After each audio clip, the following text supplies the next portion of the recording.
একজন বলতে হবে। আত্তাফাক্কুর, আত্তাফাক্কুর মানে ক্রিটিক্যাল থিঙ্কিং। ক্রিটিক্যাল থিঙ্কিং করা। আল্লাহ যে আমাদেরকে ব্রেন দিয়েছেন, এটা দিয়ে ক্রিটিক্যাল থিঙ্কিং করা, ব্রেনটাকে কাজে লাগানো, গড্ডালিকা প্রবাহে ভেসে না বেড়ানো, ব্রেনটাকে আমরা যেন কাজে লাগাই। আত্তাফাক্কুর।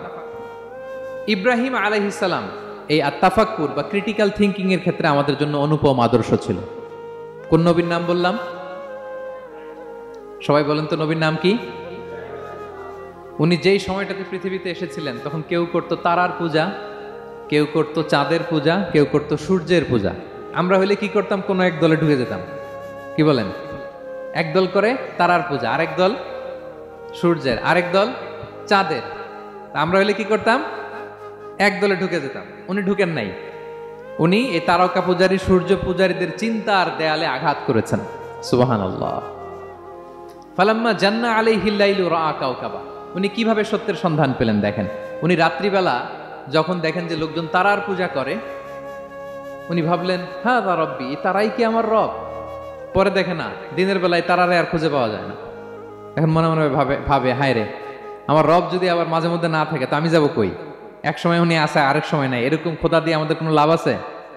যিনি সবসময় আমার টেক কেয়ার করবে, আমরা তো ওই খোদার ইবাদত করি, ঠিক কি না? উনি বললেন না না, এই তারা আমার রব হতে পারে না। এরপর দেখা যায় আরেকদিন রাত্রিবেলা সবাই চাঁদের পূজা করে। কি দ্যুতিময় চাঁদ, জ্যোৎস্না ছড়ায়। তো উনি ভাবলেন আহাদা রাব্বি, এটাই কি আমার রব?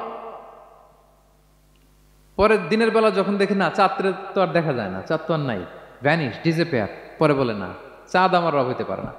এবার দিনের বেলা দেখলেন দ্বিপ্রহরের জল জলে সূর্য খা খা রোদ বিলাচ্ছে গোটা বিশ্বে। দেখে যে সবাই এটার ফলোয়ার বেশি, সবাই সূর্যের পূজা করে। কিন্তু আবার গোধূলি লগ্নে সানসেটের টাইমে যখন সূর্যও ডুবে গেল, হায় হায়, উনি বিপদে পড়লেন। এবার আমি কই যাব? সূর্যও তো থাকে না। আল্লাহু আকবার। তখন তিনি ঘোষণা দিলেন, ইন্নী ওয়াজ্জাহতু ওয়াজহিয়া লিল্লাযী ফাতারাস সামাওয়াতি ওয়াল আরদা হানিফা ওয়া মা আনা মিনাল মুশরিকিন। হে তারকা পূজারী, হে চাঁদের পূজারী, হে সূর্য পূজারী, আমি তোমাদের কোনো দলের সাথে নাই, বরং আমি আমাকে ওই সত্তার দিকে মনোনিবেশ করলাম, আত্মসমর্পণ করলাম। ফাতারাস সামাওয়াতি ওয়াল আরদ, যিনি আকাশ সৃষ্টি করেছেন, জমিন সৃষ্টি করেছেন। হানিফা ওয়া মা আনা মিনাল মুশরিকিন, আমি শিরক করি না, আমি হানিফ হিসেবে সে আল্লাহর ইবাদত শুরু করে দিলাম। পড়েন আল্লাহু আকবার। তাইলে উনি স্রোতে গা ভাসান নাই, কোনো এক দলে না ঢুকে উনি ওনার ক্রিটিক্যাল থিঙ্কিং, ওনার অ্যানালজি, ওনার বিবেককে উনি কাজে লাগিয়েছেন। তো সম্মানিত সুধী, এজন্য চিন্তা করা, এটাকে আরবিতে বলে আত-তাহান্নুস মিন বাকায়া আল ইব্রাহিমিয়া। এটা ইব্রাহিমী চিন্তার অবশিষ্টাংশ। সাইয়েদনা ইব্রাহিম আলাইহিস সালাম এভাবে চিন্তা করতেন, গবেষণা করতেন।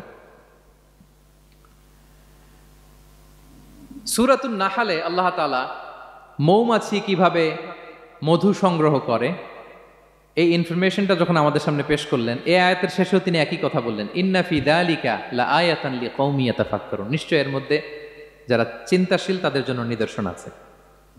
মৌমাছি যে মধু সংগ্রহ করে, আপনারা মৌচাক দেখছেন? কে কে দেখি মৌচাক দেখছেন? মাশাআল্লাহ। আচ্ছা, ঠিক আছে। রাসূল সাল্লাল্লাহু আলাইহি ওয়াসাল্লাম মধু বড্ড পছন্দ করতেন। পিওর হানি, দুর্গন্ধওয়ালা হানি তিনি খেতেন না, পিওর হানি খাবেন, খুবই এনার্জেটিক। এবং কোরআনে মাত্র দুইটা জিনিসকে শেফা বলা হয়েছে। এক হচ্ছে কোরআনকে বলা হয়েছে শেফা, আর এই মধুকে বলা হয়েছে শেফা। সুবহানাল্লাহ। আল্লাহ তাআলা বললেন, ওয়া আওহা রাব্বুকা ইলান নাহলি আনিত্তাখিযি মিনাল জিবালি বুয়ুতা ওয়া মিনাশ শাজারি ওয়া মিম্মা ইয়ারিশুন।